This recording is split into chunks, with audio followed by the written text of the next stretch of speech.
Well, hello everyone. This is my first book review in quite some time, at least a year, and there's no reason for the long delay other than just being busy and not really having an opportunity to record.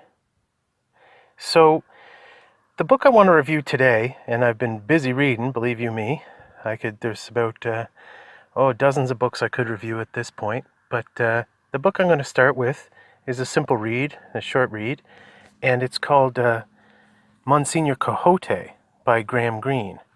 And I'm sure that many of you have heard of this book. I bet you not many of you have read it, though.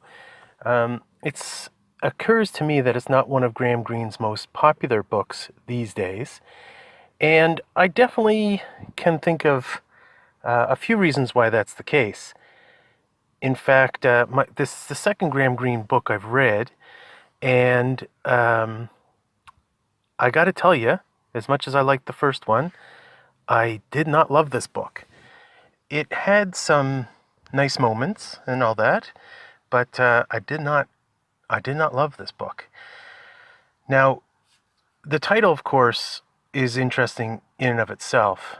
The two words in the title, Monsignor and Quixote, should bring up two images. Now, the Quixote, obviously, is a reference to Don Quixote, the extremely famous book of Miguel Cervantes from the 16th century, one of the most important works of literature in our history, and really acclaimed by many as indeed the first novel. I've reviewed. I haven't reviewed Don Quixote on this YouTube channel, and I probably could in the future. Although I've given a written review of it elsewhere. And nevertheless, the second part of the title, or actually the first word, Monsignor, is kind of a funny mix because Don Quixote, of course, was not a Monsignor. So what's the relationship between this 20th century novel and its 16th century predecessor? Well, this is a comedic take up from the original, very famous novel. Now, Don Quixote, of course, is the most famous work of Spanish literature, and it was itself a comedy. It was a very long, very extensive novel of the doings of the titular character Don Quixote and his servant Pancho Sanchez. Now, it's a wonderful, wonderful novel, but it's extremely long and can get tedious at times. Now, Greene's book is, by comparison, quite short. It's only about, I don't know, I guess 200 pages, and it's structured generally along the same lines of Don Quixote, the original. The thing is, and that's part of the humor, is the comparison between the two. Now, the first question, of course, is can you understand the humor of Greene's book if you haven't read Don Quixote? Not really, but perhaps somewhat. But you wouldn't enjoy it nearly as much as if you read Cervantes' book first. And even that said, still didn't love the book. Still didn't love Greene's book. Now, basically, Monsignor Quixote, the titular character, is a 20th century descendant of the original Don Quixote, and part of the humor, of course, is that did this Don Quixote ever exist? Is part of the humor, and this question is raised at various moments in Greene's book by different characters that Monsignor Quixote encounters.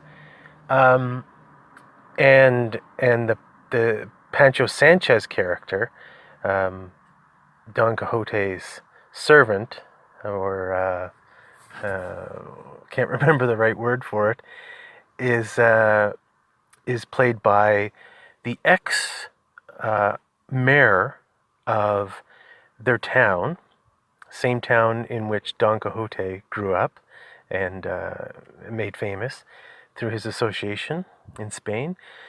He was former mayor, and part of the comedy and part of the social commentary is that this mayor is described as a communist. So a great deal of the dialogue concerns the interaction between these two friends, the communist mayor, former mayor, and the Catholic priest.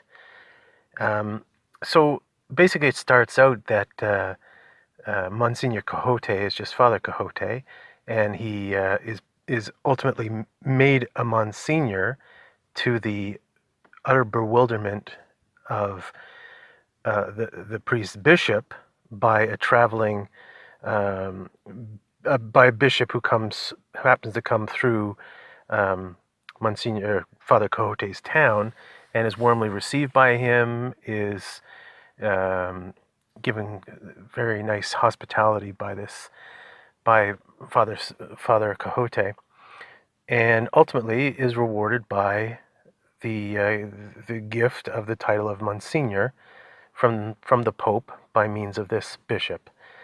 Now, basically, what happens is the bishop begins to persecute or formulate some ways in which he can keep the influence of this new Monsignor to a minimum. And Monsignor Quixote is a very simple, very holy, but very simple priest who is really no threat to anybody in the world. The context, of course, is Spain of the post-Franco era. So, if you know anything about the Spanish Civil War and Spanish politics of the 20th century, we have here played out what was going on in a great deal of Europe at the time. The two strongest parties, of course, being the fascists and the other side being the Marxists.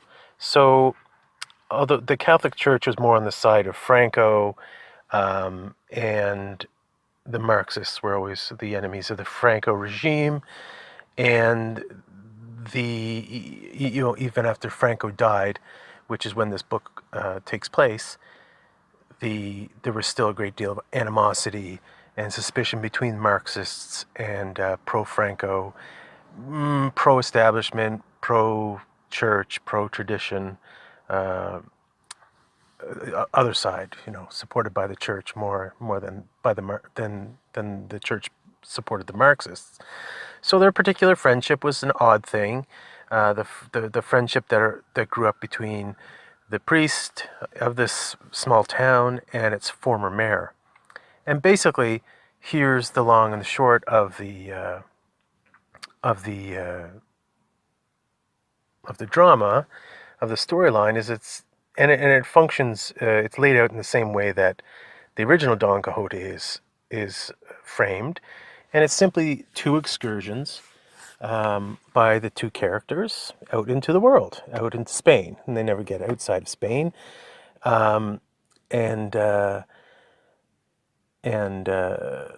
Quixote, or Monsignor Quixote, names his car by the name that his great ancestor named his horse, and that's part of the humor, part of the parallel, and so on. So the simple, good-natured priest and his friend, the ex-mayor, are simply going on vacation, and they go to see a few sights, and trouble comes their way at every moment. And basically, it's because of the politics of Spain of the time. The only really moving part of the story I found was the very end, and in both cases, with Don Quixote and Monsignor Quixote, both books end with the death of the titular character. I have to hand it to Graham Greene for taking on this project. I don't think he executed it very well, or at least not as effectively as perhaps he could have. So, I don't know.